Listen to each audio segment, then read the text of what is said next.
Hello बच्चों, good afternoon भाई।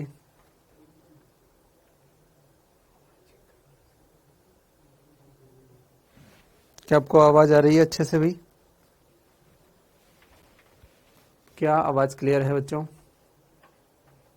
राधे राधे भाई। रितेश सोलंकी, क्या हालचाल?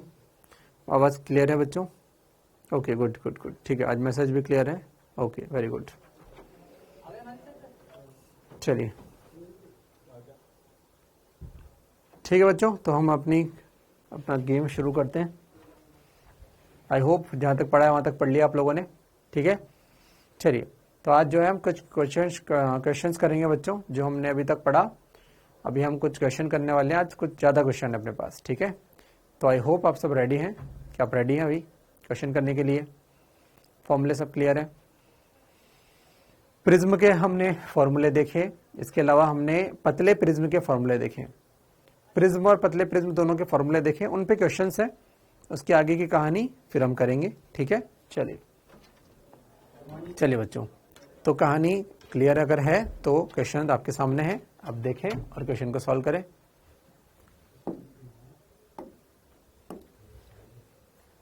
यस, जल्दी से क्वेश्चन करें।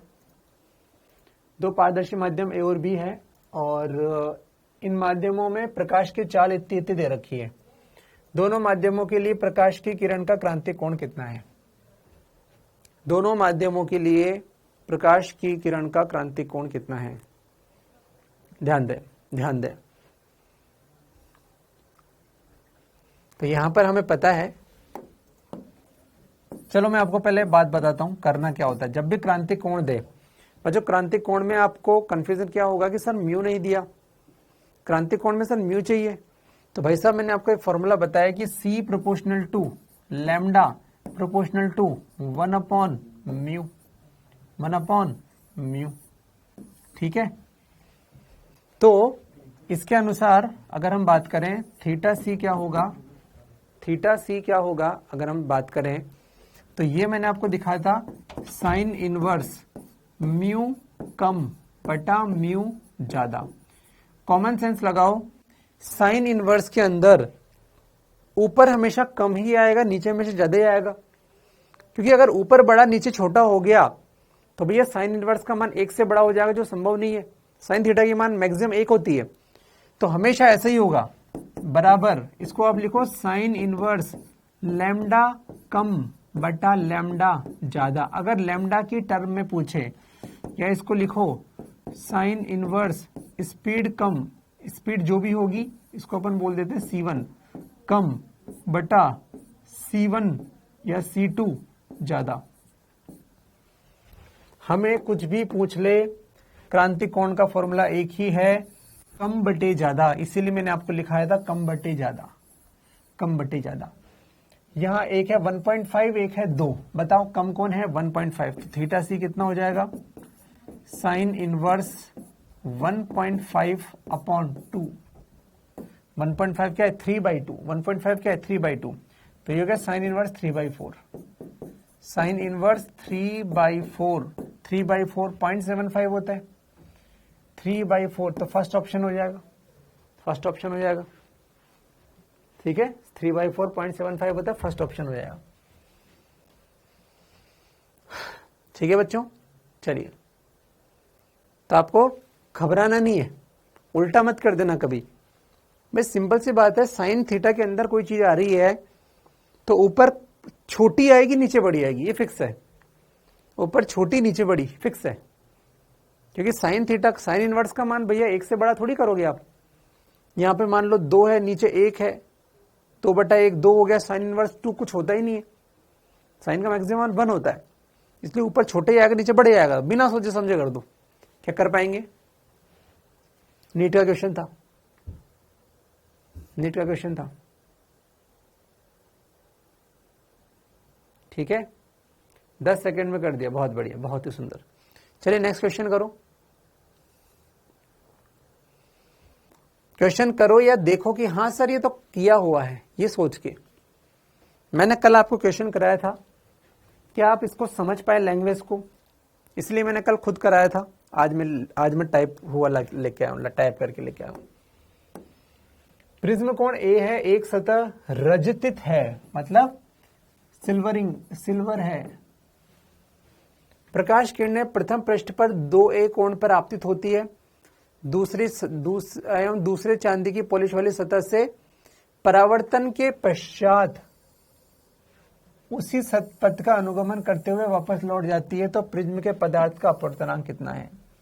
क्या आपको याद आ रहा है? सर कल जैसा ही क्वेश्चन है, इसको रजतित कर दिया, थोड़ा बस वैल्यू अंतर है। मैंने कल आपको a/2 दिया था, इसमें 2a है। ये कोण a है बच्चों। प्रकाश किरणें प्रथम पृष्ठ पर 2 कोण आपतित, प्रथम पृष्ठ पर आपतन कोण, ये आपतित किरण का अभिलंब से कोण, ये 2a है। और इसने बोला हुआ है कि भाई साहब किरण जाकर इस पर लंबवत आती है, लंबवत। तो आप सोचो, बताओ, कल यही क्वेश्चन था, याद है आपको? आपतित किरण का अभिलंब से कोण, तो बताओ यहां पर अगर ये कोण 90 है तो इसके अभिलंब से कोण कितना बना? इसके अभिलंब से कोण कितना बना? 0। तो R2 बराबर कितना हुआ? R2 बराबर कितना हुआ? अभिलंब से कोण 0। बहुत ही बढ़िया, बहुत ही बढ़िया। अरे देखिए ध्यान से, आपतित किरण का अभिलंब से कोण कितना हुआ? 0 डिग्री। सही है। तो ये किरण सीधी निकल जाएगी, ऐसे करके निकल जाएगी। ठीक है भाई, बिल्कुल, बहुत ही बढ़िया। तो बताओ अभिलंब से ई का कोण, अरे भाई क्या हुआ तुझे, एक सेकंड भाई। तो अभिलंब से ई का कोण कितना है? ये रहा अभिलंब, इसका ई भी कितना हुआ? 0। बहुत बढ़िया, बहुत ही बढ़िया। ई भी कितना हुआ? 0। चलिए, तो R2 बराबर अगर 0 है तो हमें पता है चूंकि R1 प्लस R2 बराबर A होता है, इसीलिए R1 बराबर A है। R1 बराबर कितना है? A है। चलिए, बहुत ही बढ़िया, R1 A है। तो भाई साहब यहां पर स्नेल का नियम लगा दो यार। यहां पर स्नेल का नियम अगर लगाएंगे तो 1 इंटू साइन 2A बराबर म्यू इंटू साइन R बराबर म्यू इंटू साइन A।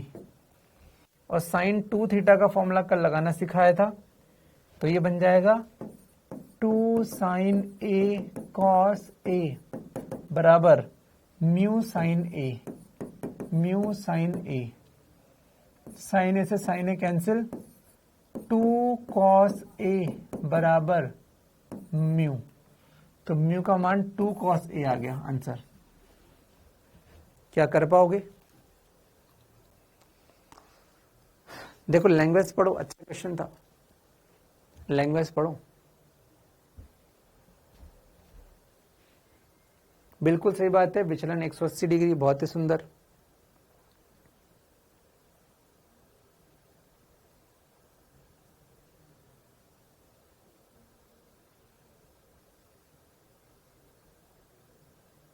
अरे क्या कर पाएंगे भाई? चलिए, बहुत ही बढ़िया। हाँ, ये कल से आसान है। कल मैंने टफ बनाने के लिए प्रयास किया था, कल मैंने इस 2A को A/2 कर दिया, कल मैंने जानबूझ के टफ बनाया था उसे। ठीक है, चलिए, बहुत ही बढ़िया।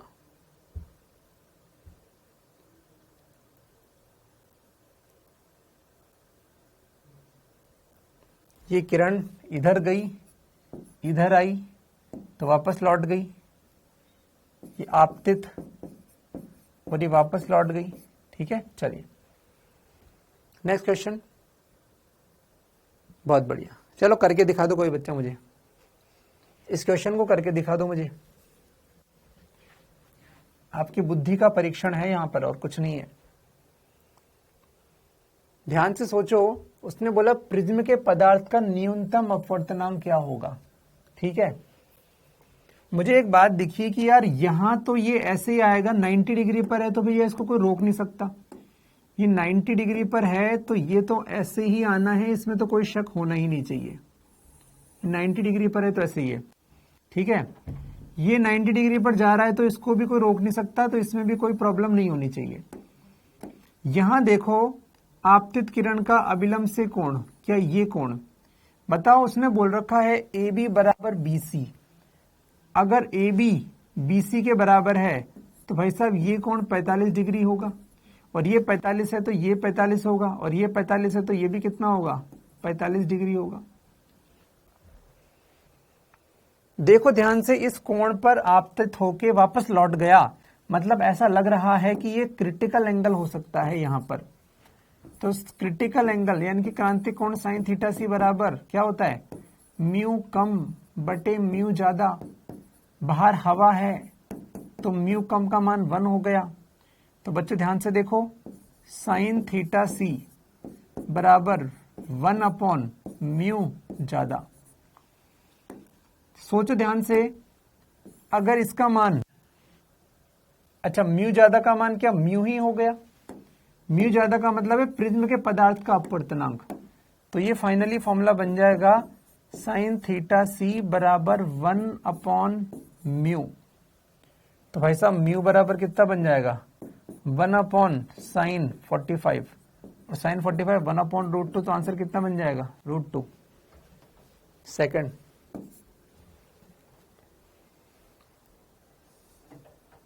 भाई यहां तो आप कुछ नहीं कर सकते, यहां भी कुछ नहीं कर सकते, बस यहां आपको दिमाग लगाना था यार, ये इधर जाके अंदर वापस आ गया, मतलब यहां TIR कर दो, मतलब यहां पे TIR कर दो। सही है भाई, अरे सही है, ठीक है, थम दे दो भाई फटाफट, बहुत सिंपल, ठीक है। एक माध्यम में प्रकाश की आवृत्ति दे रखी है इतनी है और तरंग दैर्घ्य इतनी है, तो माध्यम का अपवर्तनांक कितना होगा, क्या कर पाओगे?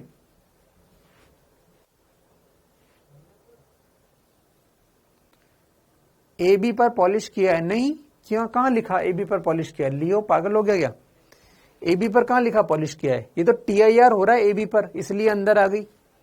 अबे जरूरी थोड़ी है पॉलिश TIR ही पॉलिश ही किया हो, TIR से भी तो अपवर्तन होता है, पॉलिश से जरूरी नहीं है भाई, ठीक है। चलिए, माध्यम में आवृत्ति और तरंग दैर्घ्य दे रखा है, मैं तो बोलता हूं आप माध्यम में वेग निकाल लेना, v बराबर f लैम्डा, और हम बात करते हैं माध्यम में वेग बराबर c अपॉन म्यू होता है, तो म्यू का मान हो जाएगा c अपॉन ये माध्यम में वेग, v माध्यम बराबर 3 गुणा 10 की घात 8 बटा v बराबर f इंटू लैम्डा, f ये रहा 2 गुणा 10 की घात 14, 2 गुणा 10 की घात 14 इंटू 5000 एंगस्ट्रॉम, तो 5000 इंटू 10 की घात -10। मुझे आशा है तुम लोग गणित तो कर लोगे, जो आंसर आएगा आ जाएगा। ये तो लल्लू था, ठीक है। चलिए, कल जो पढ़ा था उस पे क्वेश्चन है, जल्दी से कर दें आप लोग, जल्दी से कर दें। प्रिज्म कोण 4.5 डिग्री, मतलब मैं समझ गया, ये तो पतला प्रिज्म है, ये तो पतला प्रिज्म है, और इसमें विचलन का मान होता है म्यू माइनस 1 इंटू ए। म्यू का मान 1.25 दे रखा है, ये 1.52 ये म्यू दे रखा है, और ये है ए। तो भाई साहब फॉर्मूला बेस्ड क्वेश्चन है, मुझे आशा है आप लोग कर सकते हो, ठीक है, टाइम पास है। सर इसमें न्यूनतम विचलन कोण पूछा है, सर ये तो विचलन है, अरे भैया यही विचलन है, यही मिनिमम है, यही मैक्सिमम है। आप पतले प्रिज्म में विचलन को मिनिमम मैक्सिमम कुछ नहीं कर सकते, ये जो भी है फिक्स है। पतले प्रिज्म का डेल फिक्स होता है, क्योंकि ए फिक्स है, म्यू फिक्स है, इसीलिए पतले प्रिज्म का डेल फिक्स है, वही मिनिमम है, वही मैक्सिमम है, सब कुछ वही है। हाँ, मोटे वाले का डेल बदला जा सकता है, समय के साथ हम बात करेंगे, इसका फिक्स है, ठीक है। चलिए, एक प्रकाश की किरण समबाहु प्रिज्म, यार समबाहु नाम सुनते ही मेरे दिमाग में एक बात चमक गई कि यार इसका मतलब इसके सारे कोण 60 डिग्री के होते हैं, मतलब ए भी 60 डिग्री का होगा। आपतन कोण निर्गत कोण के बराबर है, आपतन कोण निर्गत कोण के बराबर है।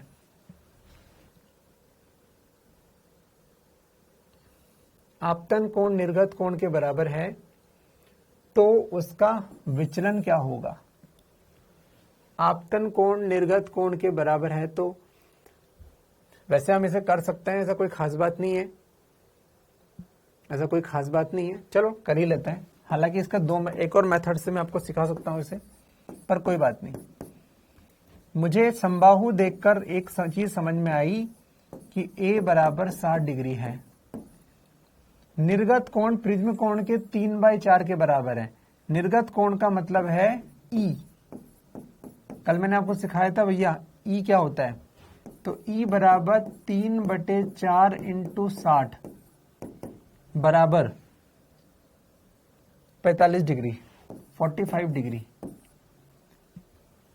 अरे भैया 30, 2 से 3 15, 2 15 3 15, ठीक है, सही है। चलिए ये हो गया, इतना हो गया। आपतन कोण निर्गत कोण के बराबर है। I बराबर E बराबर 45 डिग्री। उसने कहा है कि आपतन कोण निर्गत कोण के बराबर है, इसका मतलब तो ये हुआ आपतन कोण निर्गत कोण के बराबर है का मतलब हुआ I बराबर E है। बहुत बढ़िया। तो भैया डेल का फॉर्मूला होता है I plus E minus A. I plus E ये तो बराबर है, तो 45 प्लस 45 90 माइनस ए 60, 90 माइनस 60 30 डिग्री आंसर है। ये लो खत्म। मुझे आशा है आप लोग कर सकते थे सब क्वेश्चन को। ये I होता है भैया, और ये अविलंब से कोण, इसको E बोलते हैं अपन। अरे कर लोगे भाई साहब, ठीक है। किसी के तोते उड़ रहे हैं इसमें? क्या किसी के तोते उड़ गए इसमें? नहीं। Very good, very good, very good.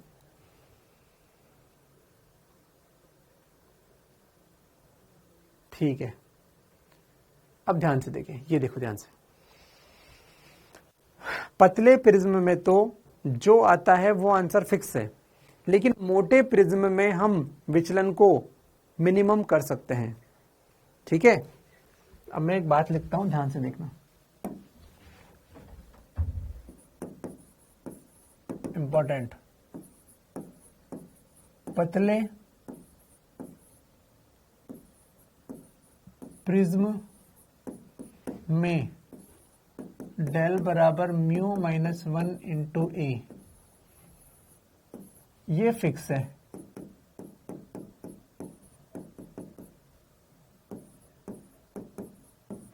परंतु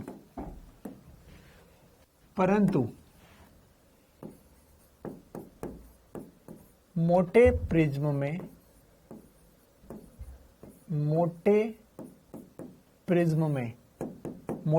मतलब जो हमने नॉर्मल प्रिज्म पढ़ा था, ऐसा वाला जिसमें ये कोण ए होता है, ये आपतित किरण का अभिलंब से कोण, इसको आई बोलते हैं। ये इधर घूमा, इधर कोण R1 था, इधर कोण R2 था, ये इधर चली गई, इसके अभिलंब से कोण को बोलते हैं E। ये सब में जिसमें फॉर्मूला आता था डेल बराबर I प्लस E माइनस ए। अब इसमें अपन को एक फेमस चीज पूछता है, विचलन का मिनिमम, न्यूनतम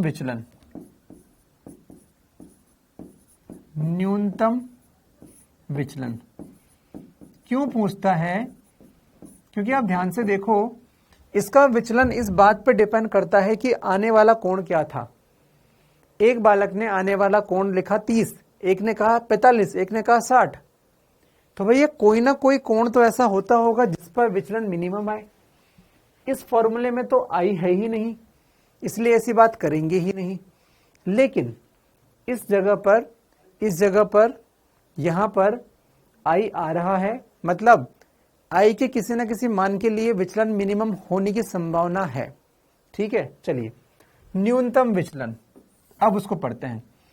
मुझे याद आया बेसिक मैथ में मिनिमम या मैक्सिमम करने के लिए अवकलन 0 पुट करते हैं।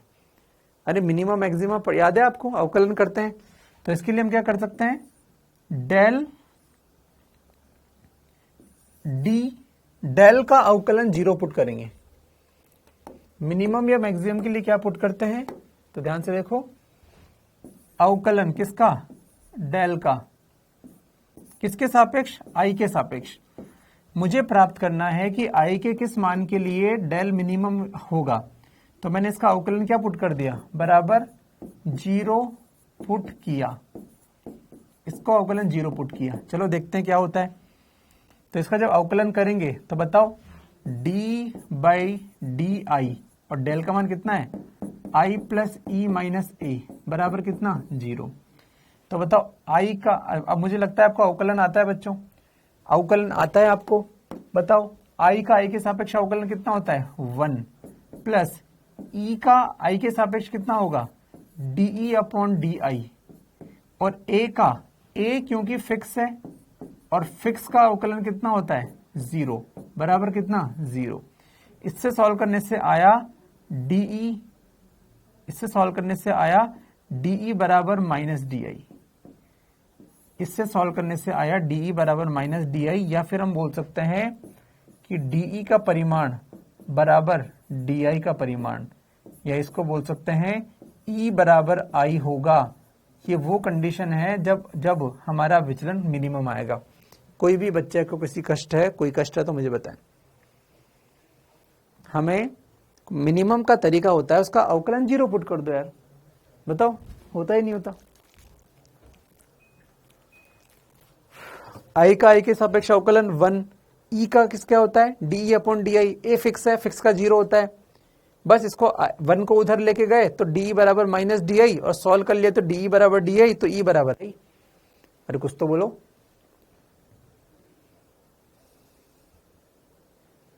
कुछ तो बोलो, सांसें रुक गई ऐसा लग रहा है। ये मैंने प्रूव कर दिया आपको, 12th में डायरेक्ट बताया था मास्टर ने कि आई बराबर ई होता है तो मिनिमम विचलन होता है। मैंने प्रूफ किया कैसे होता है। ठीक है, बहुत बढ़िया, ठीक है, चलिए बहुत बढ़िया। अब न्यूनतम विचलन में ई और आई तो बराबर होते हैं, ये तो बहुत अच्छी बात हुई। ठीक है, फिर से हम बात करते हैं। इस बिंदु को M1 बोला, इस बिंदु को M2 बोला, बाहर एयर थी, इसके पदार्थ का अपवर्तनांक म्यू था। बहुत बढ़िया, बहुत बढ़िया। मैंने सोचा M1 M2 पर स्नेल का नियम लगा के आगे बढ़ता हूं मैं। एक कंडीशन तो मेरे लिए आ गई, ये इंपॉर्टेंट, ये स्टार बना दी मैंने।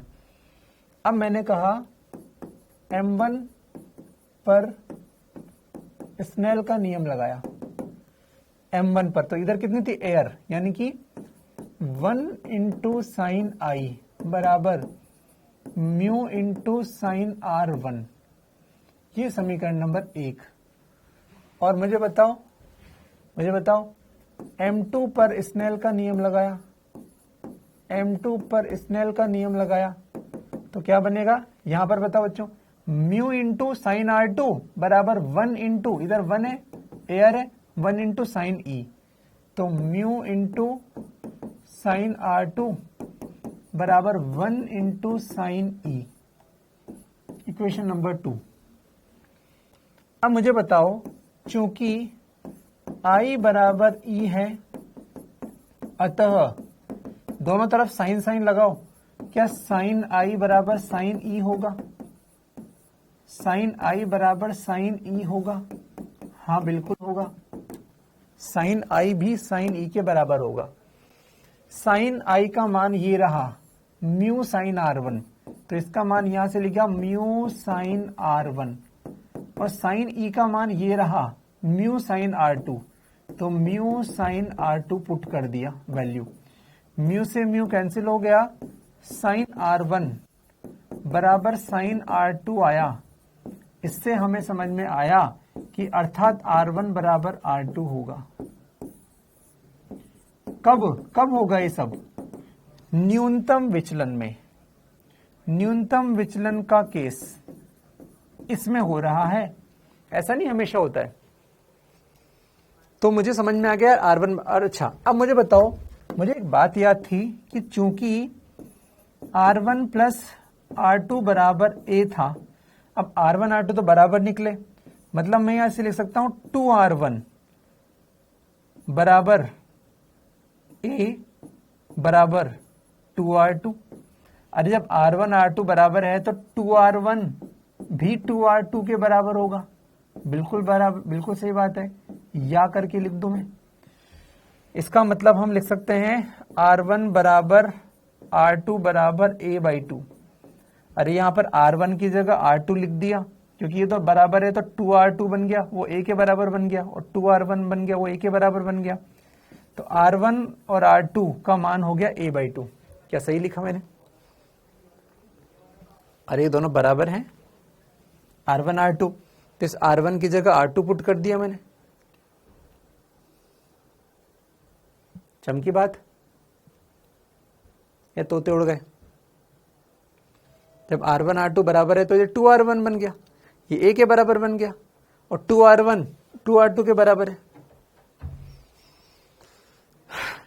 ये तो बहुत अच्छी बात हो गई यार। तो R1 R2 के मान भी आ गए। अब मैंने कहा पुनः समीकरण नंबर 1 से, मैंने कहा कि इस समीकरण नंबर 1 से पुनः समीकरण 1 से, देखो समीकरण 1 क्या है? साइन आई बराबर म्यू साइन R1,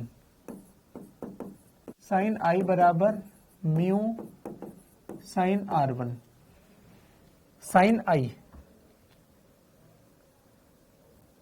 अब देखो ध्यान से, अब देखो ध्यान से, देखो ध्यान से बच्चों, यहां पर अब देखना ध्यान से। क्योंकि डेल बराबर आई प्लस ई माइनस ए था, वह डेल मिनिमम की शर्त में क्या आया? आई बराबर ई आया। अरे हमने अभी निकाला डेल मिनिमम की शर्त, ये रहा न्यूनतम विचलन आई बराबर ई आया। तो बताओ डेल मिनिमम का मान क्या आया? आई की जगह ई लिख दो या ई की जगह आई लिख दो। क्या ये 2i आई प्लस, अरे भाई आई प्लस आई माइनस ए, बताओ क्या डेल मिनिमम का मान आ गया 2i माइनस ए? क्या ये सही है? क्या डेल मिनिमम का मान 2i माइनस ए आया?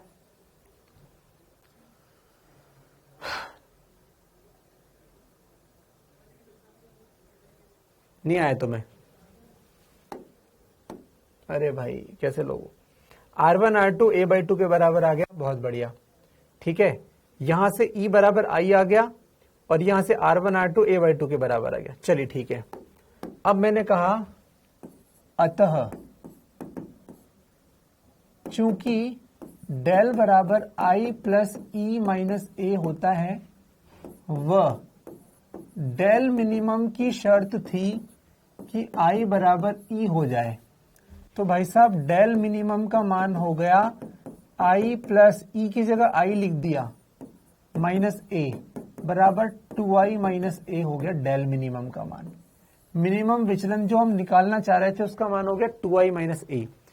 या फिर इसे, क्योंकि I और E बराबर है, डेल मिनिमम को हम लिख सकते हैं 2e माइनस ए। एक ही बात है, क्योंकि I और E बराबर है। तो ये फॉर्मूला याद रखना आपको, डेल मिनिमम क्या होता है? 2i माइनस ए होता है। आप ये याद रख लें, वही काफी है कि I और E बराबर होता है। मैं तो बोलूंगा आप तो मेन फॉर्मूला याद रखो आप हमेशा। अब इसमें I और E को बराबर कर दो तो 2i माइनस ए अपने आप बन जाएगा। ठीक है, डेल मिनिमम का मान भी लिख दिया 2i माइनस ए। बहुत ही बढ़िया, बहुत ही बढ़िया। मैंने कहा अब समीकरण 1 से, समीकरण 1 से, समीकरण 1 कौन सी थी? ये रही, साइन आई बराबर mu sign R1, sign I बराबर म्यू साइन R1। अब मुझे बताओ इस समीकरण से क्या मैं I की वैल्यू लिख सकता हूं? क्या इस समीकरण से मैं I की वैल्यू लिख सकता हूं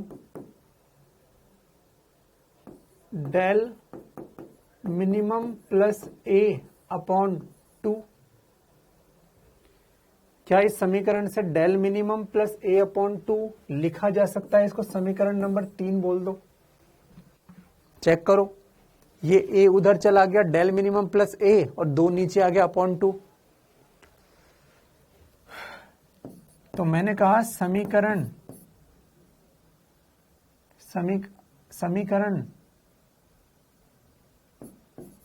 3 से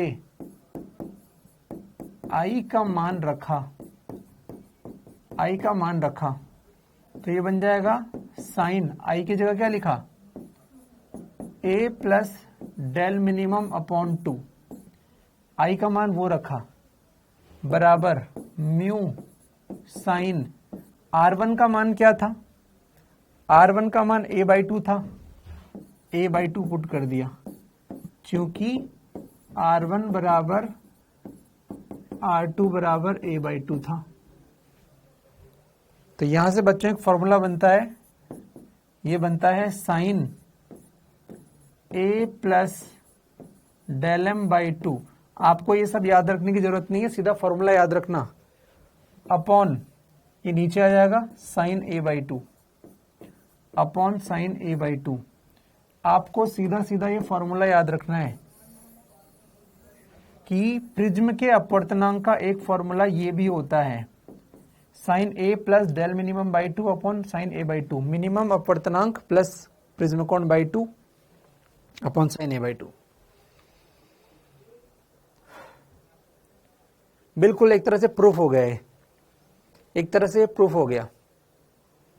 हो सकता है आपको बोर्ड में बताया गया हो, ठीक है? तो ये फॉर्मूला जरूर याद रखना।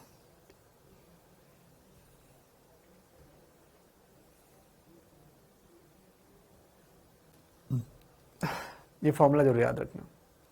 मैं कंक्लूजन बता दूं आपको, सर इससे इतनी सारी चीजों में अब मैं याद क्या रखना है?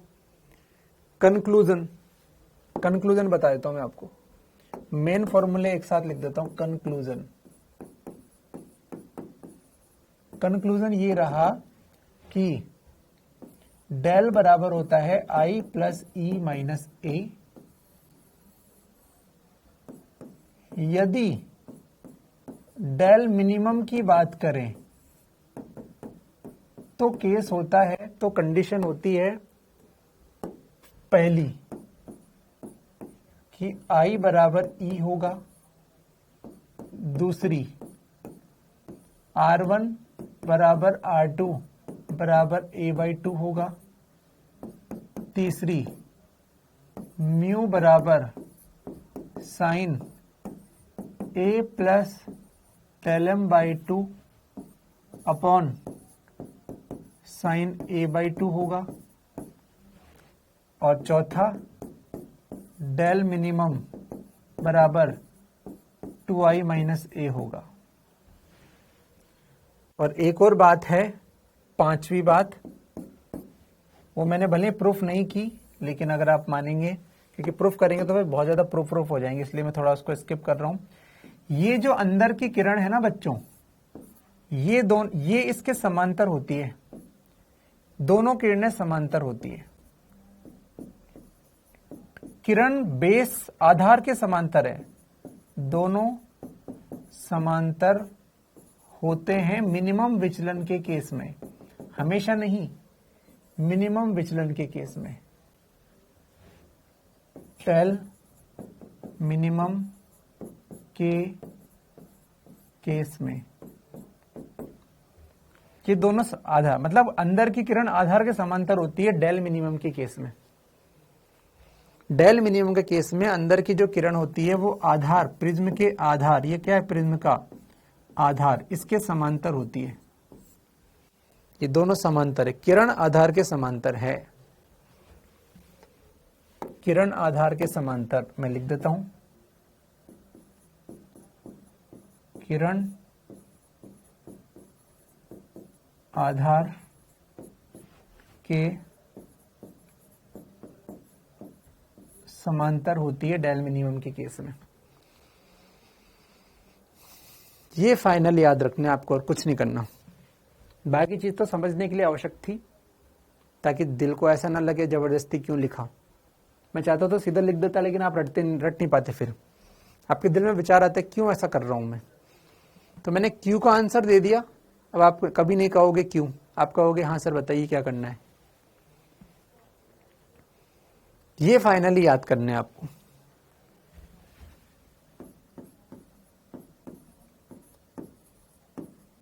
ये याद करना है, ठीक है भाई। चलिए, बहुत ही बढ़िया, बहुत ही बढ़िया।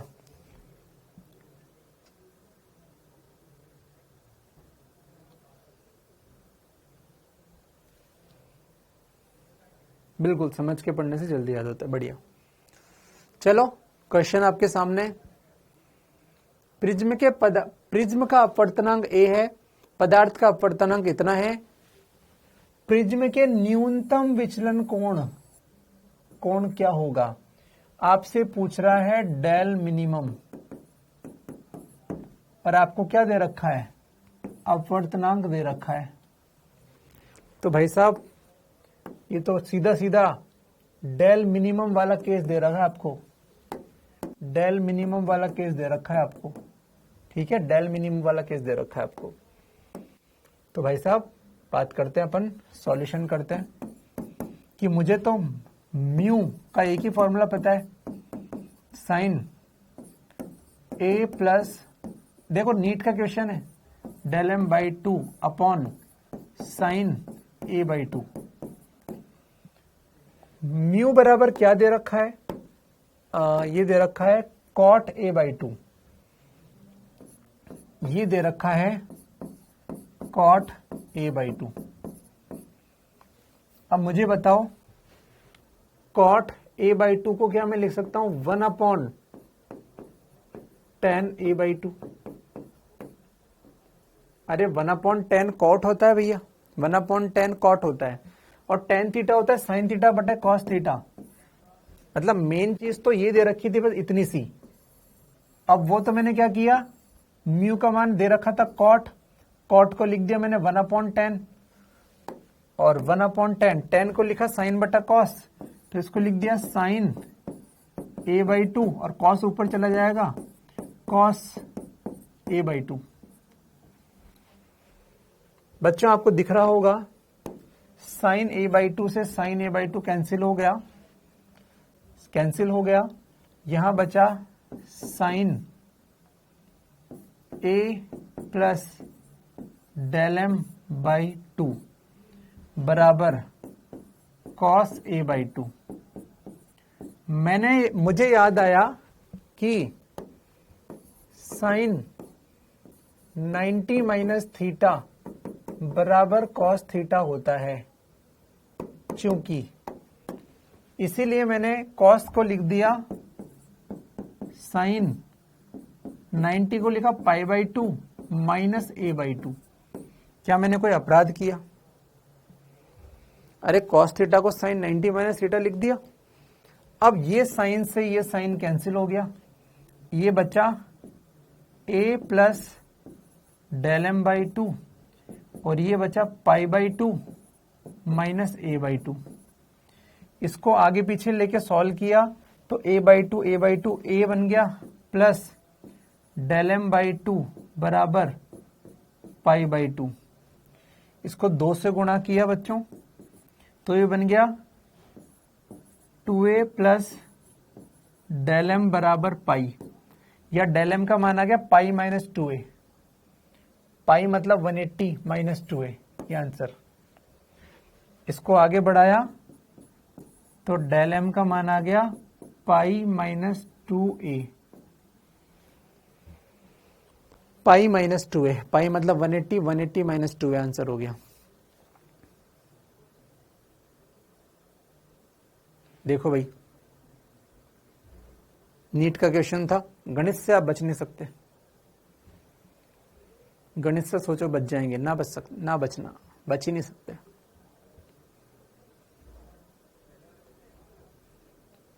अरे ठीक है भाई, कर लोगे, क्या कर लोगे, ठीक है। चलिए नेक्स्ट क्वेश्चन,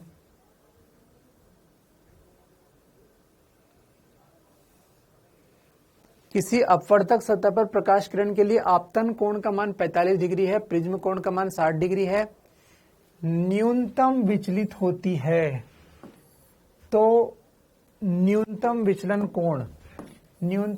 कोण यानी कि डेल मिनिमम बराबर क्वेश्चन है, और अपवर्तनांक यानी कि म्यू बराबर भी क्वेश्चन है। चलिए सॉल्यूशन करते हैं। तो उन्होंने दे रखा है ये कोण 60 डिग्री ए है,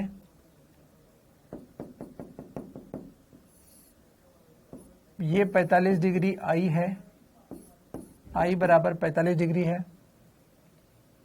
ठीक है। आई पता है, ए पता है, तो भाई साहब डेल मिनिमम का फॉर्मूला तो मुझे सीधा पता है, 2i माइनस ए बराबर 2 इंटू 45 यानी कि 90 माइनस ए 60 बराबर 30 डिग्री आंसर, 30 डिग्री आंसर। वो प्रिज्म के पदार्थ का अपवर्तनांक, तो म्यू का फॉर्मूला अभी अभी लिखा है, मतलब फॉर्मूला बेस्ड क्वेश्चन है, A plus del M by 2 upon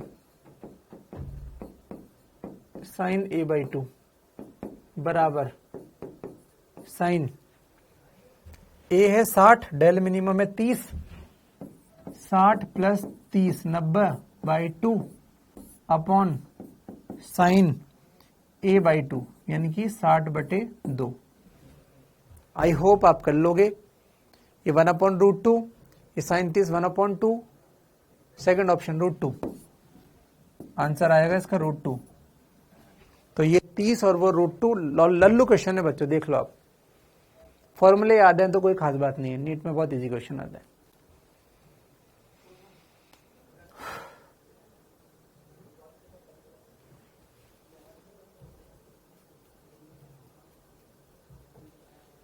ठीक है भाई, कर लोगे तो मैं आगे बढ़ जाऊं, कर लोगे तो मैं आगे बढ़ता हूं।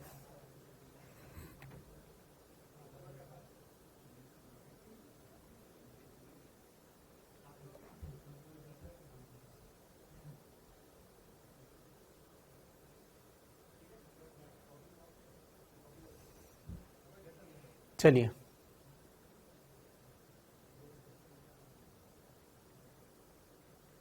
ध्यान से दें अब, ठीक है। मैं आपको एक क्वेश्चन और करा रहा हूं अपने मन से,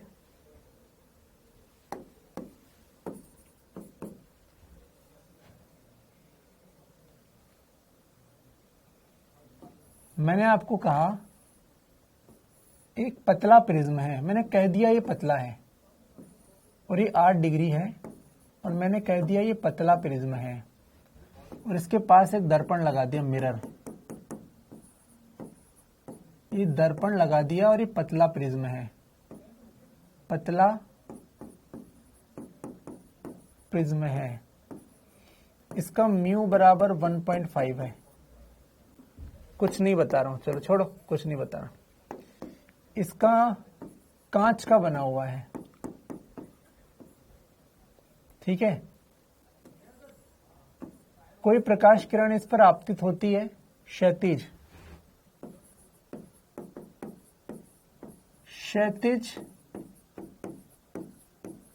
आपतित किरण का नेट विचलन कितना होगा। अगर आपने ये कर दिया एक बार में तो आप जीनियस हो, ठीक है।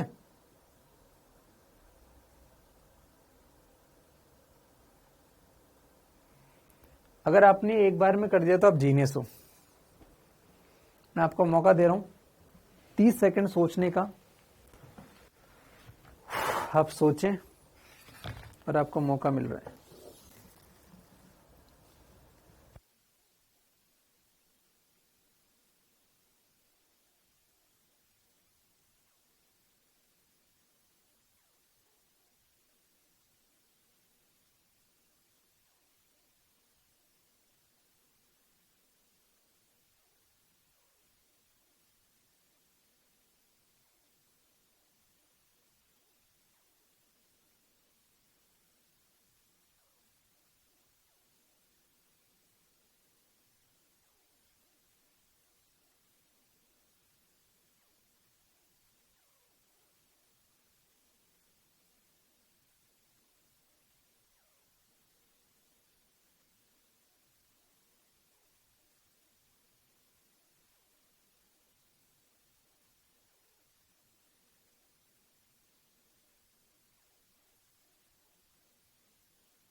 ठीक है, ध्यान दो।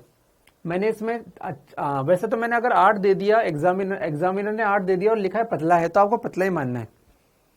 ठीक है, पतला ही मानना है। फिर भी मैंने 4 कर दिया ताकि फालतू की बात भी ना हो। ठीक है, चलिए, अगर किसी का कोई आंसर आया हो, अब तक तो वैसे गलत था जो भी था। ठीक है, चलिए ध्यान दो, ध्यान दो। सॉल्यूशन, ऐसा क्वेश्चन कभी आया नहीं, लेकिन देखो कितना अच्छा क्वेश्चन है। अब मैं इस क्वेश्चन को बड़ा करके बता रहा हूं आपको, ध्यान दो, बड़ा करके, जूम करके बता रहा हूं। ऐसा मत सोचना बड़ा है, बड़ा नहीं है, दही बड़ा है, लेकिन जूम कर रहा हूं। सोचो इस पतले प्रिज्म से कितना विचलन होगा। इसको तो साइड में लिख लो यार। डेल बराबर, ये क्या होता है, म्यू -1 इंटू ए। आपतिन कोण पर निर्भर ही नहीं करता। कांच का म्यू होता है 1.5 -1 इंटू 4 बराबर 2 डिग्री, बराबर 2 डिग्री।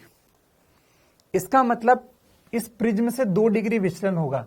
मैंने कहा क्षैतिज किरण है, ये क्षैतिज किरण आई, थोड़ी बहुत घूमी होगी, तो मैं बोल सकता हूं कि मान लो ये फाइनली आपतित किरण की दिशा से कितनी घूम गई होगी, 2 डिग्री घूम गई होगी। अरे 2 डिग्री घूमेगी यार, इसने बोला ना। आप भाई विचलन क्या होता है, मेन डायरेक्शन से कितना घूमे, तो भैया ये 2 डिग्री घूमे, 2 डिग्री। अगर ये 2 डिग्री है तो यहां पर अगर मैं क्षैतिज कोई एक लाइन बनाऊं तो भाई साहब ये भी कितना होगा, 2 डिग्री ही होगा। बहुत ही बढ़िया, बहुत ही बढ़िया। चलिए, आपतित किरण, दर्पण पर आपतन कोण 2 डिग्री है, तो दर्पण का नियम है परावर्तन कोण भी 2 डिग्री होगा। दर्पण पर आपतन कोण 2 डिग्री है, तो दर्पण का नियम है परावर्तन कोण भी 2 डिग्री होगा। बहुत बढ़िया, बहुत ही बढ़िया। मुझे एक चीज समझ में आई कि यहां पर पहला विचलन ये हो गया, इसको बोलेंगे डेल 1। आने वाली दिशा से कितना घूमे, इसी को विचलन बोलते हैं। पहला विचलन हो गया, मतलब ये डेल 1, मतलब हम बोल सकते हैं डेल 1 का मान है 2 डिग्री। और कैसे, क्लॉकवाइज, क्लॉकवाइज डेल 1। ध्यान से देखो दूसरी बात को। अब दूसरी बार किरण ऐसे आई लाल वाली, इसका मन था इधर जाने का, लेकिन चली गई इधर, तो बताओ ये क्या, इसे आप कहोगे डेल 2 दूसरा विचलन। और ये भी कैसा हुआ, क्लॉकवाइज। ये क्या होगा, क्या आपको दिख रहा है, 180 - 4 बराबर 176 डिग्री। क्या ये क्लॉकवाइज होगा? देखो ध्यान से, दूसरी वाली किरण ये पहली बार यहां विचलित हुई, दूसरी बार अब इधर जा रही थी बेचारी, इधर आ गई, तो दूसरी बार विचलित हो गया। बहुत बढ़िया, चलिए बहुत ही सुंदर।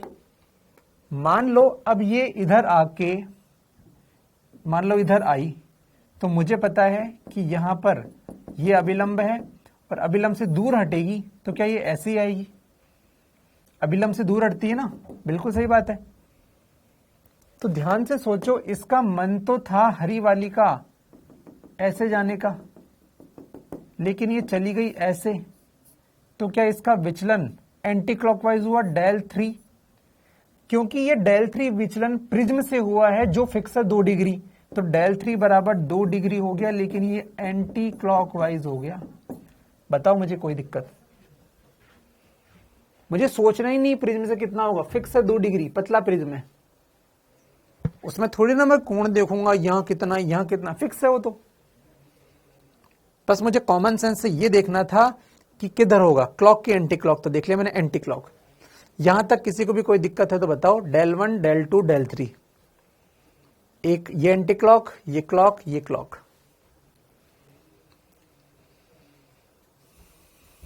और नहीं है तो थंब दे दो फटाफट से।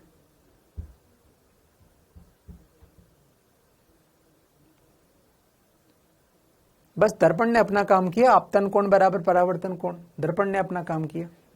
बहुत बढ़िया, बहुत ही सुंदर। चलो अब बात करता हूं डेल नेट की। डेल नेट बराबर del 1 plus del 2 plus del 3।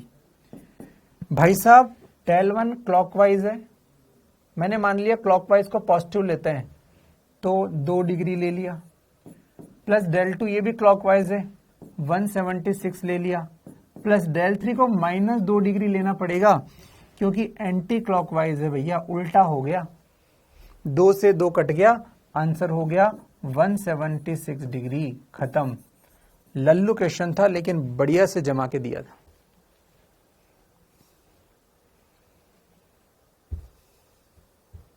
ये एलन की शीट का टफ क्वेश्चन था। बहुत बढ़िया दीपिका, ये एलन की शीट का टफ क्वेश्चन था। बिल्कुल छोटा है तो 2 फिक्स हो गया। अब आपको सिर्फ इतना विचार करना है, क्लॉक की एंटी क्लॉक, खत्म। और जो भी कैलकुलेशन करनी थी यहां पे करनी थी बस, दर्पण का। क्या हो गया?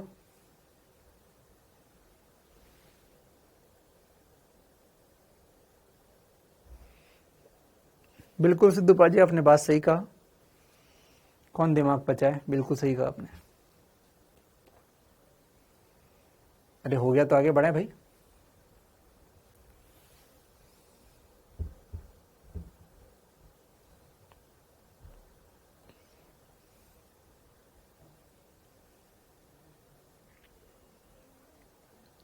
चलिए ठीक है, बहुत बढ़िया।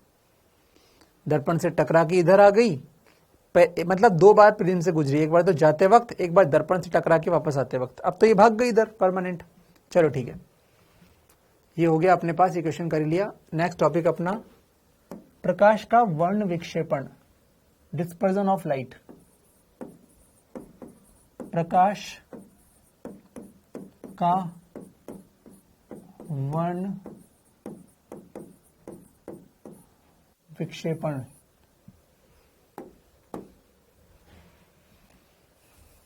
यार आप में से कुछ लोग इतने मूर्ख हैं, इतने बावले हैं, मैंने आपको अपने वो फिजिक्स हेल्प वाले ग्रुप से जोड़ा। कुछ बच्चे सोचते हैं सर इस पर ज्वाइन करना है क्या, सर इस पर जरूरी है क्या, सर इस पर एंट्री करनी है क्या, सर इस पर किसी बच्चे ने क्या लिखा मुझे, सर इस पर अकाउंट बनाना है क्या। अबे गधे, अबे वो व्हाट्सएप ग्रुप है, उस पर कनेक्ट हो जाओगे, कभी मेरे को कुछ तुम्हें बात करनी रहेगी तो मैं उस तुम्हें कर सकता हूँ, अपना मैसेज तुम्हें पहुंचा सकता हूँ, इसलिए मैंने वो बनाया। ऐसे तो दुनिया भर की मूवी देख लेते हो, ऐसे दुनिया भर की तुम कुछ भी देख लेते हो फोन में, और तुम्हें एक व्हाट्सएप ग्रुप को तुम्हें वो करना नहीं आ रहा, ज्वाइन करना नहीं आ रहा। क्योंकि अभी तक ऐसे मसला, सर इस पर अकाउंट बनाना जरूरी है क्या। अबे गधे, काय का अकाउंट बना रहा है, उसे क्लिक करेगा अपने आप ऐड हो जाएगा तुम, है ना। ये तुम्हें अभी ज्यादा काम नहीं आएगा, तुम्हें एग्जाम के टाइम पे बहुत काम आएगा। एग्जाम के टाइम मुझे लगा तो मैं आपको उसमें अपने लेवल पर कुछ एक्स्ट्रा क्वेश्चन दूंगा, और मेरी मर्जी, लेकिन मैं कम से कम तुम ग्रुप पर रहोगे तो आशा है ना, दे सकता हूँ क्वेश्चन दूंगा, या कभी तुम्हें कुछ भी दे सकता हूँ मटेरियल, कोई ना कोई वीडियो भेजना है, कुछ ना करना है, तो कनेक्ट होने के लिए मैंने बनाया, है ना। उसमें ऐसा कुछ नहीं है ना, इसलिए उसमें क्या ग्रुप, और वो ऐसा है कि बस मैं ही भेज सकता हूँ, तुम देख सकते हो, तुम लाइक कर सकते हो, थंब दे सकते हो उसमें, है ना। तो मूर्खता मत क्या करो, है ना। कैसी बात करते हो, अकाउंट बनाना है क्या। अबे तेरे क्या अकाउंट में पैसे ले रहा हूँ मैं यार, कैसी बात करता है ठीक है। अब बोलता है कोई ग्रुप नहीं है, यहाँ 1300 बच्चे मैं देख रहा हूँ, उसमें सिर्फ अभी 300-400 लोग ही हैं, है ना। देखो मुझे देखो दिक्कत नहीं है, फिर बाद में मत बोलना क्या है क्या नहीं है, ऐड कर दीजिए, मैं ऐड नहीं करूंगा। तुम लोग क्या है बहुत बड़ी मूर्खता प्रदर्शित करते हो कि तुम ऐसा दिखाते हो कुछ नहीं आता तुम्हें। अबे मेरा मोबाइल नंबर था 9462568443। इस पर जब तुम व्हाट्सएप पर हाय भेजोगे तो अपने आप आपको लिंक आएगा, आप क्लिक करोगे, आप ऐड हो जाओगे, आपको कुछ नहीं करना। अब कुछ लोग मुझे एसएमएस करके हाई लिखते हैं गधे, कुछ लोग एसएमएस करके हाई लिख, अबे व्हाट्सएप पर, इस नंबर पे व्हाट्सएप पर हाई लिखोगे, अपने आप आपको लिंक मिलेगा, उस पर क्लिक करोगे तो ग्रुप है वो फिजिक्स हेल्प वाले, उसमें ऐड हो जाओगे।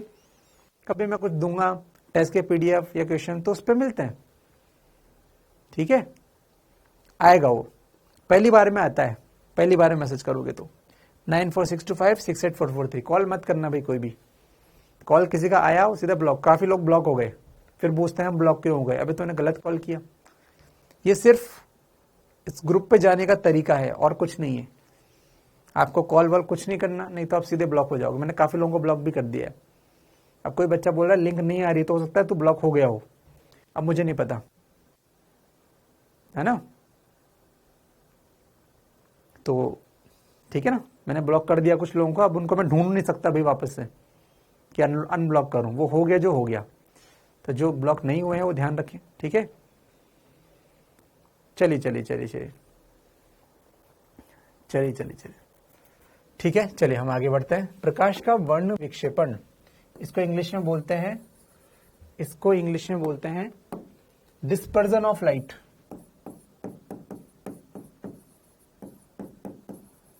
Dispersion of light. ये क्या होता है बच्चों, ये क्या होता है कि जब श्वेत प्रकाश या फिर द्विवर्णी प्रकाश या फिर बहुवर्णी प्रकाश को अपवर्तक सतह पर डालते हैं, अपवर्तक सतह पर आपतित करते हैं तो यह अपने घटक रंगों में विभक्त हो जाता है, अपने घटक रंगों में बट जाता है। इस घटना को क्या बोलते हैं, डिस्पर्जन, वर्ण विक्षेपण होता है। क्यों ऐसा होता है आप ध्यान से देखें बच्चों। आपको पता है श्वेत प्रकाश का एग्जांपल ले वी। अच्छा, द्विवर्णी का मतलब ऐसा प्रकाश जिसमें केवल 2 कलर हो, ठीक है। अरे भैया उसको छोड़ो, आप वो लिंक यहां पर नहीं डाल पाओगे, यहां जो मैसेज होता है ना उसमें आप लिंक नहीं डाल सकते, है ना। यहां पर आप लिंक शायद नहीं डाल सकते, जहां तक मुझे लगता है कि कमेंट्स में आप लोग लिंक नहीं डाल पाओगे, व्हाट्सएप पे ही करोगे तो आपको मिल रहा है, ठीक है। चलो अब ध्यान दो, यहाँ पर द्विवर्णी मतलब ऐसा कलर, ऐसा रंग जिसमें 2 कलर, ऐसा प्रकाश जिसमें 2 कलर हो। बहुवर्णी मतलब ज्यादा कलर हो। श्वेत प्रकाश में 7 होते हैं, चलो बच्चों यहाँ पे ध्यान दो।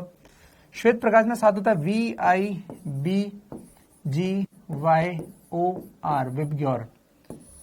तो इधर जाने पर हमें पता है लैम्डा बढ़ता है, और चूंकि हमें पता है C proportional to lambda proportional to 1/μ, मतलब इधर घटता है म्यू।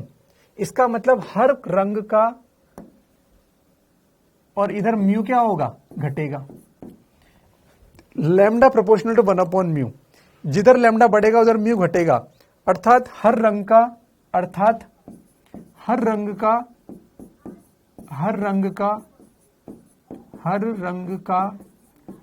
म्यू अलग अलग होता है। बच्चों इसका मतलब हर रंग का म्यू अलग अलग होता है, मतलब रेड कलर का म्यू मिनिमम होगा, और वॉयलेट कलर का म्यू, वॉयलेट कलर का म्यू ये मैक्सिमम होगा। क्या बात समझ में आ गई? मतलब प्रकाश के हर रंग के लिए म्यू अलग अलग होगा, रेड कलर के लिए म्यू मिनिमम होगा और वॉयलेट कलर के लिए म्यू मैक्सिमम होगा। क्या बात समझ में आ गई? क्या ये बात समझ में आ गई? थंब दे दो।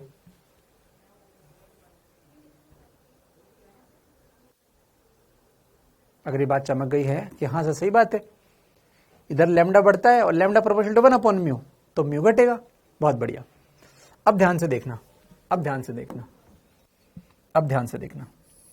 मान लो कोई प्रकाश की किरण, कोई प्रकाश की किरण, ये अभिलंब है, ये नॉर्मल अभिलंब, यहां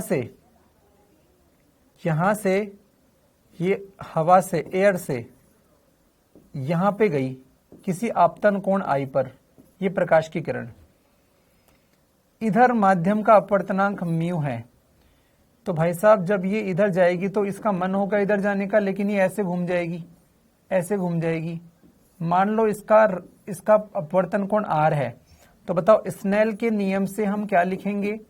इधर एयर है तो इधर 1 इंटू साइन आई बराबर इधर लिखेंगे म्यू इंटू साइन आर। क्या आपको दिख रहा है? क्या बच्चों आपको दिख रहा है कि यहां पर ये समीकरण समझ में आई? पहले बताओ ये समीकरण समझ में आई कि नहीं?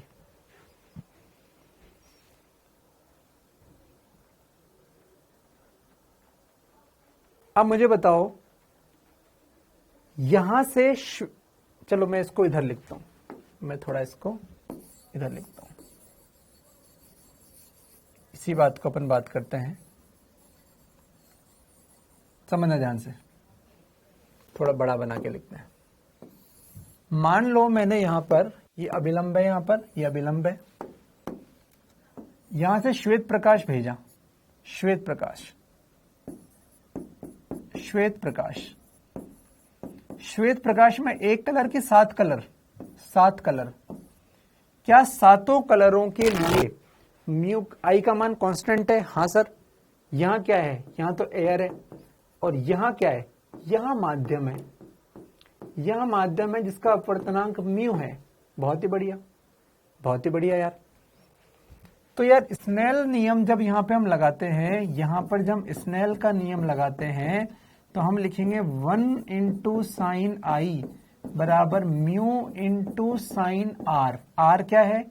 इसका मन था इधर जाने का, लेकिन ये अभिलंब की ओर झुकेगा, तो ये जो कोण है इसको बोलेंगे आर। बहुत बढ़िया। ध्यान से सोचो कि ये तो सबके लिए कॉमन है, ये तो सबके लिए सेम है, तो हमें एक बात समझ में आई, म्यू समानुपाती है 1 अपॉन साइन आर के। म्यू समानुपाती है 1 अपॉन साइन आर के। इसका अर्थ होता है जिसका म्यू कम, जिसका म्यू कम उसका आर ज्यादा, उसका आर ज्यादा। बताओ क्या ये है कि नहीं? भाई सभी कलर के लिए आई तो कॉमन है, लेकिन हर रंग का म्यू अलग होता है, तो हर रंग का अपवर्तन कोण अलग अलग होगा। अब मुझे बताओ यहां पर म्यू कम किसका होता है? देख लो कॉमन, आर का म्यू मिनिमम होता है। इसका मतलब म्यू आर ये मिनिमम होता है, अतः इसका आर मैक्सिमम होगा। इसका मतलब मैं बोल सकता हूं अगर रेड लाइट ऐसे गई है, रेड लाइट देखो, क्या इसका ये आर, क्या ये कोण इसका मैक्सिमम दिख रहा है? लाल कलर के लिए क्या आपको मैक्सिमम दिख रहा है बच्चों?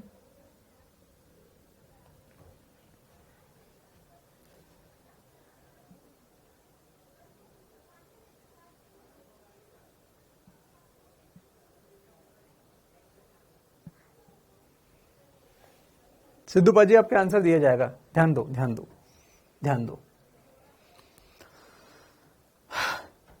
ध्यान दें अपन, ध्यान दें अपन।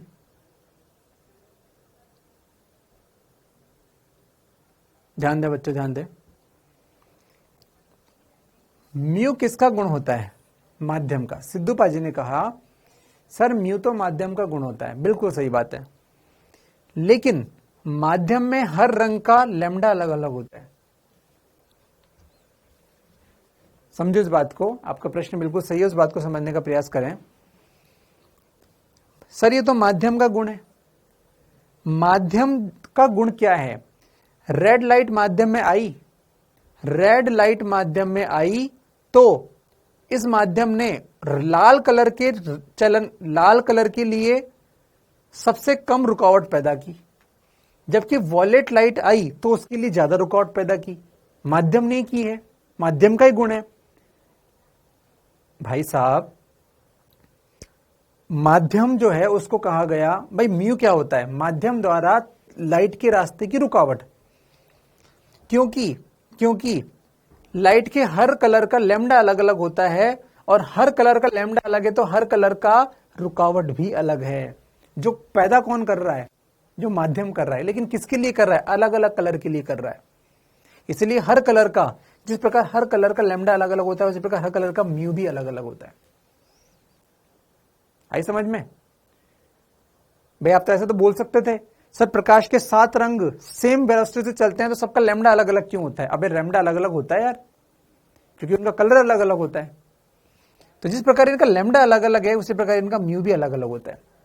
एक नहीं होता कि टोल पर हर व्यक्ति का टोल नहीं लगता, टोल वाला अपना भाई है, साइड से निकाल देता है, और सिद्धू का कोई नहीं है इसलिए सिद्धू से पैसा लेता है।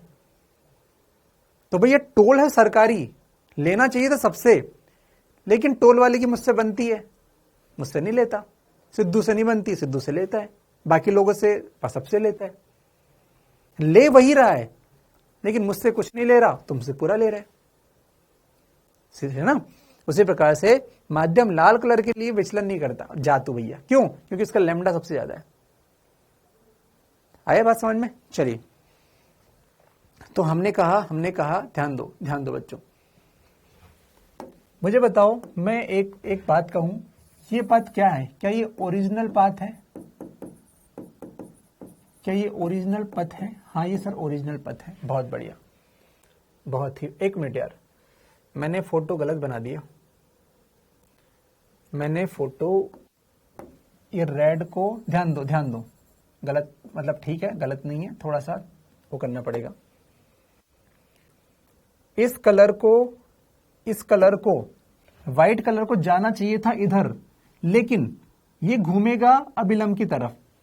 अब देखो आर मैक्सिमम किसका है? आर मैक्सिमम किसका है? रेड का म्यू मिनिमम है, इसलिए इसका आर मैक्सिमम होगा। आर का मतलब है अभिलंब से कोण, इसका मतलब ध्यान दो, रेड कलर ऐसे जाएगा। रेड कलर के लिए देखो ये कोण, इसको कहेंगे आर रेड। ये कैसा है? ये मैक्सिमम है। क्या आपको दिख रहा है बच्चों? आर रेड मैक्सिमम है। और मैंने कहा वॉयलेट कलर के लिए आर मिनिमम होगा, तो भैया वॉयलेट कलर की ये रहा, ये वॉयलेट कलर।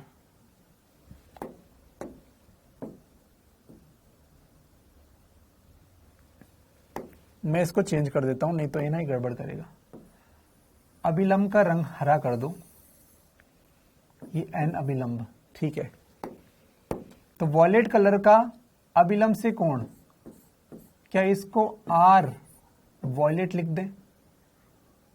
क्या ये मिनिमम है? क्या आपको दिख पा रहा है? क्या आपको दिख पा रहा है कि मेन जाने वाली दिशा तो ये थी, ये ओरिजिनल रे, इससे अभिलंब की ओर झुकना था, अभिलंब की ओर झुकना था। रेड ने कहा कि मेरा आर मैक्सिमम होगा। आर का मतलब है अभिलंब एन से कोण। एन क्या है आपका? अभिलंब, इससे कोण। तो अभिलंब से कोण अभिलंब से कोण आर का आपको मैक्सिमम दिख रहा है और वॉलेट का कैसा दिख रहा है, मिनिमम दिख रहा है। बहुत ही बढ़िया, बहुत ही बढ़िया, बहुत बढ़िया। तो ये तो अपन को दिख गया। अब रेड इधर है, वॉलेट इधर है, तो क्या बीच में सारे कलर होंगे? हाँ, बीच में सारे कलर होंगे। इसे बोलते हैं वर्ण विक्षेपण। सारे कलर अलग अलग भागों में बट गए। यहां तक बताओ समझ में आया कि नहीं आया? सारे कलर बट गए, इधर रेड इधर वॉलेट, बाकी सब बीच में है। मैंने बनाई नहीं है, सब बीच में है।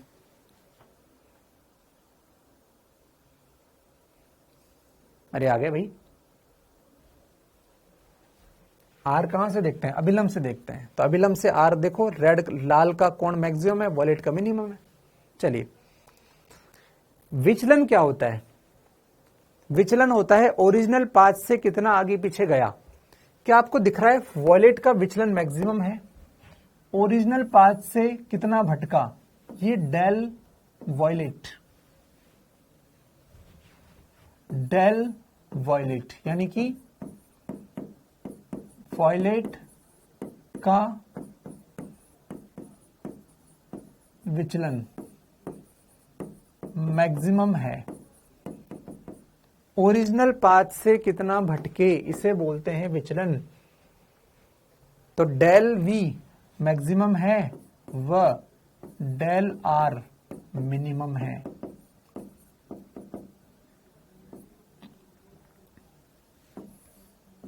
क्या ये भी आपको दिख गया? क्या ये भी आपको दिख गया? बहुत ही बढ़िया, बहुत ही बढ़िया, बहुत ही सुंदर। इसका मतलब हमने वर्ण विक्षेपण में जो लिखा था 7 कलर में बढ़ जाते, वो भी हमने कर लिया और ये बहुत सारी बातें भी कर ली। अब इनका कंक्लूजन ये है कि इधर जाने पर V I B G Y O R, इधर जाने पर लैम्डा बढ़ता है, म्यू घटता है। म्यू घटता है क्योंकि लैम्डा प्रोपोर्शनल टू 1/म्यू होता है।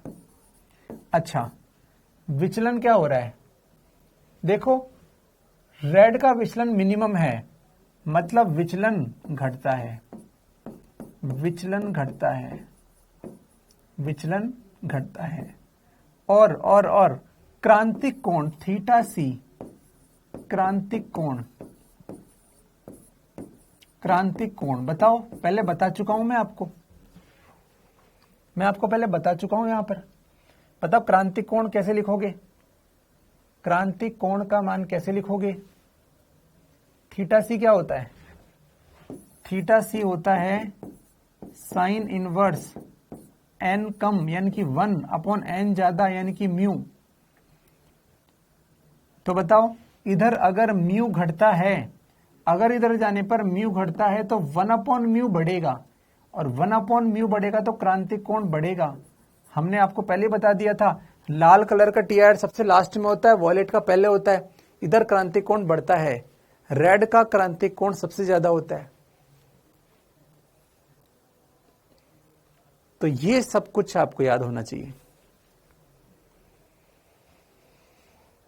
विचलन, ये वो फलाना डी फलाना जो भी है।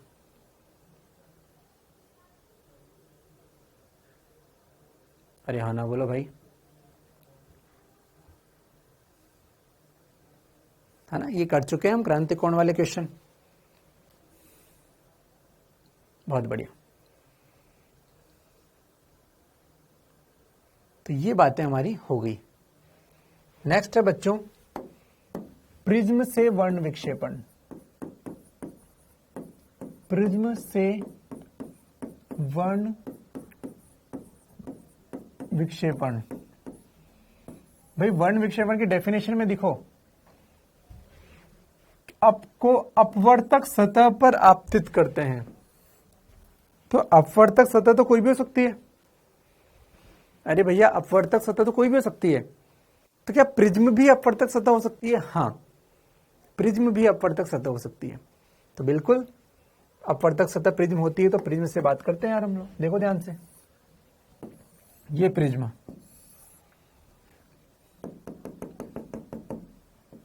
आपतित प्रकाश, श्वेत प्रकाश। आपतित व्हाइट लाइट, ये कौन? आपतित प्रकाश में 7 कलर है, हर कलर के लिए आई सेम है। अरे हवा में तो 7 कलर दिखते हैं ना, वो 7 कलर विभक्त कब होते हैं सर? जब कोई म्यू आ जाए, पदार्थ आ जाए। ये प्रिज्म है, ये प्रिज्म है, और प्रिज्म का अपवर्तनांक म्यू है, जो हर कलर के लिए अलग अलग है। बहुत बढ़िया। हम बात करें इसका मन तो था इधर जाने का, लेकिन ये बेचारी अभिलंब की ओर झुक जाएगी। मेरे को अभिलंब को मैं बना दूं ऐसे, ये अभिलंब की ओर झुक जाएगी। चलिए मैं यहां से देख लूं कि भाई अभिलंब के सबसे पास में वॉलेट होता है और सबसे दूर रेड होता है। अभिलंब के सबसे पास में वॉलेट है, सबसे दूर क्या है? रेड है। ध्यान दो। चलिए, तो मैंने कहा कि अभिलंब की ओर झुकना है, तो अभिलंब की ओर जब झुकेगी तो अभिलंब के सबसे पास वॉलेट, सबसे पास रेड होता है और सबसे दूर वॉलेट होता है। देखो ध्यान से, ये अभिलंब से सबसे दूर रेड है, सबसे पास वॉलेट है। देख लो, ये अभिलंब था हरा वाला, इस हरे अभिलंब से ये नॉर्मल था,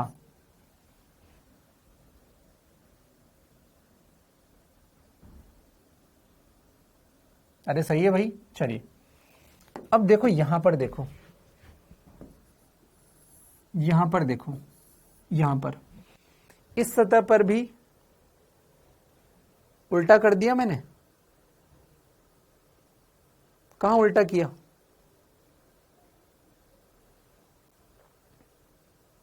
मैंने उल्टा कर दिया क्या बच्चों? अच्छा, उल्टा कर दिया। हाँ ठीक है। आपतित किरण की जो मेन दिशा है, ओरिजिनल पथ, उसके सबसे पास कौन होता है? रेड, और सबसे दूर क्या होता है? वॉलेट। ठीक है, उल्टा कर दिया, उल्टा किया मैंने।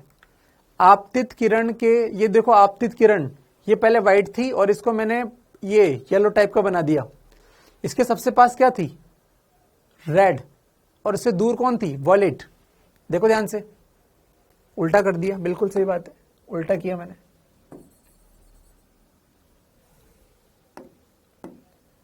भाई इस किरण को अभिलंब की ओर झुकना है, तो इसके सबसे पास कौन होगा? रेड, और सबसे दूर कौन होगा? वॉलेट। बिल्कुल, सॉरी, वॉलेट मतलब ये वाला कलर। अरे ध्यान दो यार, बिल्कुल सही है,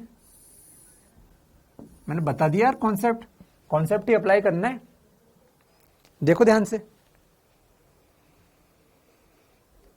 अरे कुछ लोग कंफ्यूज हो रहे हैं, ध्यान दो। ये मूल पथ से सबसे ज्यादा दूर कौन गया? ये डेल वी, यही तो मैक्सिमम है। देखो, वॉलेट का विचलन मैक्सिमम है, तो ध्यान दो, ये वॉलेट का ही तो मैक्सिमम है। रेड का तो मिनिमम है, ये रेड का मिनिमम है, डेल आर, ये तो मिनिमम है। ओरिजिनल पथ से कितना दूर गए, यही तो विचलन होता है। ओरिजिनल पथ ये dash dash dash dash dash original पथ है। अरे लिखना पड़ता है क्या तुम्हारे लिए यार, कैसे लोग हो? ये ओरिजिनल पथ है, ओरिजिनल पथ। इससे दूर कौन गया सबसे ज्यादा? वॉलेट। सही तो बनाया, सही बनाया, बिल्कुल सही कहा था बच्चे ने। ठीक है, चलिए यहां तक तो हम पहुंच गए। अरे भाई ये कॉन्सेप्ट है ना यार, बता दिया मैंने, अब उसको अप्लाई करो ना। मैं भी थोड़ी रट के थोड़ी आया हूँ कि ऐसे ही बनाऊंगा, दिमाग पे सेट करके हूँ, ऐसे बनाऊंगा। हाँ, मैंने कॉन्सेप्ट बताया अभी आपको, देखो पूरा। चलो अब इसके बाद यहां पर बच्चों एक स्क्रीन बना दें हम। स्क्रीन है ये, पर्दा है, ये पर्दा। तो भाई साहब ऑब्वियस सी बात है, रेड कलर इधर है तो कहीं ना कहीं रेड कलर इधर आ जाएगा, और वॉयलेट कलर इधर है, तो वॉयलेट कलर कहीं ना कहीं ऐसे आ जाएगा। आप चाहें तो देख सकते हैं, अभिलंब से दूर जाएगा, तो अभिलंब से इधर जाने का मन था तो इधर दूर चला गया। तो सबसे ऊपर कौन सा कलर दिखाई देगा? रेड यहां पर। और नीचे कौन सा, क्या हुआ भाई, और नीचे कौन सा कलर दिखाई देगा? वॉयलेट। तो पर्दे पर आपको 7 कलर दिखेंगे, पर्दे पर आपको 7 कलर दिखेंगे बच्चों, ठीक है। तो ये हुआ अपना प्रिज्म से वर्ण विक्षेपण। जल्दी बताएं, समझ में आया क्या?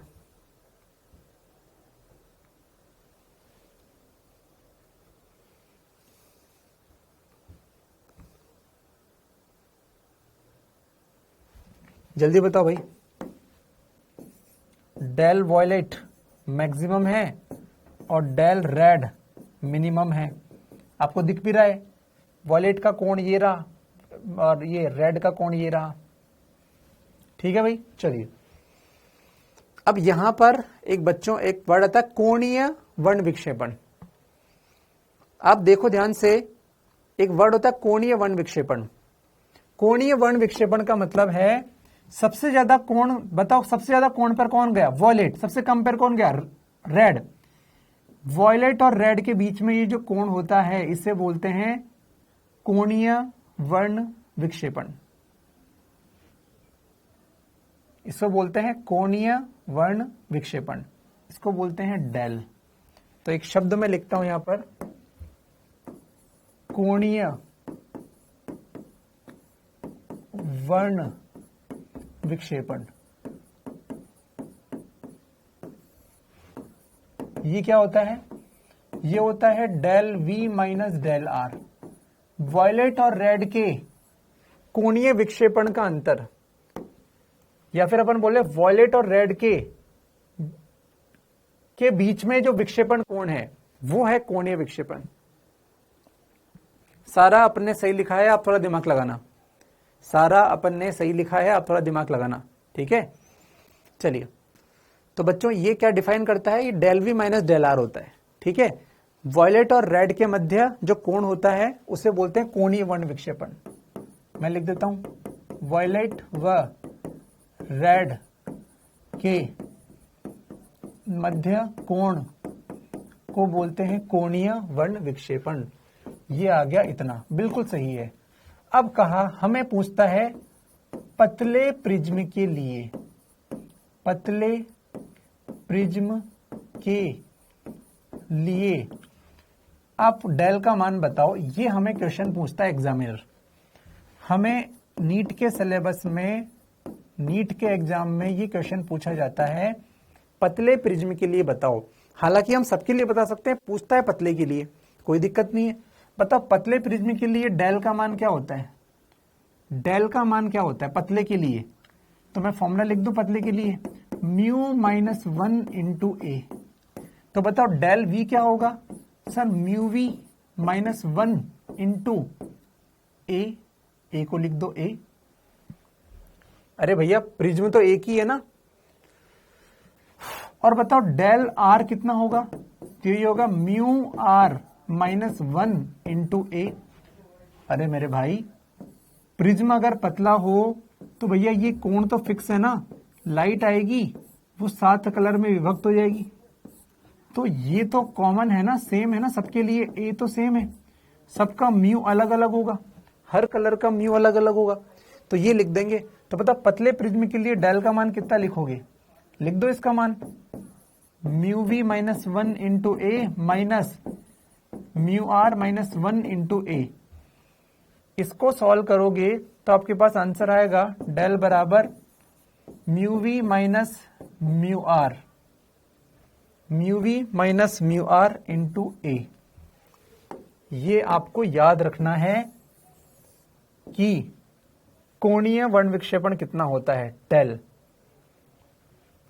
मतलब ये जो वर्ण विक्षेपण हुआ अलग अलग कलर के लिए, इसमें हम कहें वास्तव में कितना विचलन हुआ, तो बड़े में से छोटे को घटा दो, इस कोण को बोलते हैं कोणीय वर्ण विक्षेपण। अब कॉमन सेंस से सोचो, अगर रेड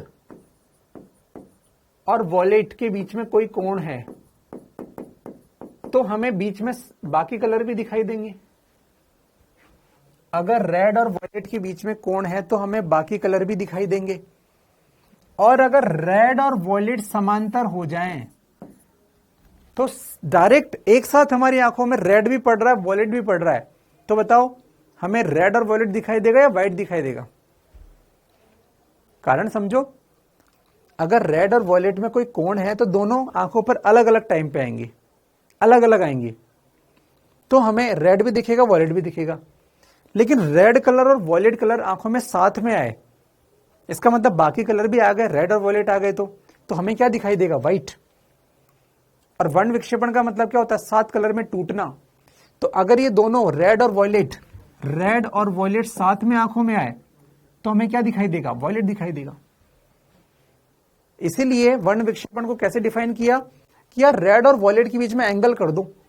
अगर रेड और वॉयलेट के बीच में एंगल है तो वो आंखों में अलग अलग आएंगे, मतलब बाकी सात कलर भी अलग अलग आएंगे, तो हमें अलग अलग दिखाई देंगे। रेड और वॉयलेट एक साथ आंखों पे गए तो हमें बाकी कलर भी एक साथ आंखों पे आएंगे, तो हमें कलर अलग अलग नहीं दिखेंगे, हमें व्हाइट दिखेगा। क्या बात समझ में आ गई?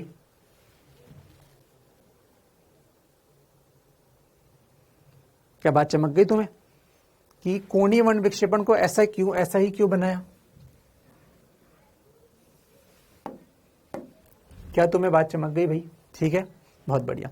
चलो इसके बाद भी बाकी चीजें हैं, उसको कल करेंगे। फॉर्मूला याद होकर होना चाहिए आपको ये फॉर्मूला याद होना चाहिए, ये फॉर्मूला भी याद होना चाहिए और ये भी याद होना चाहिए। ठीक है, ये सब याद होना चाहिए। इसके बाद से कहानी स्टार्ट करूंगा मैं। ठीक है, तो आई होप आपको चमका। रेड और वॉयलेट के बीच में अगर कोण खत्म हो जाए तो वर्ण विक्षेपण खत्म हो जाएगा। इनके बीच में कोण है तभी तो ये अलग अलग आंखों में आ रहे हैं, तभी तो दिख रहे हैं हमको। चलो ठीक है, बाय बाय। नेक्स्ट क्लास बात करते हैं आगे। ठीक है, पढ़ के आना भाई, सारा दिमाग लगाना आप। ठीक है, चलो।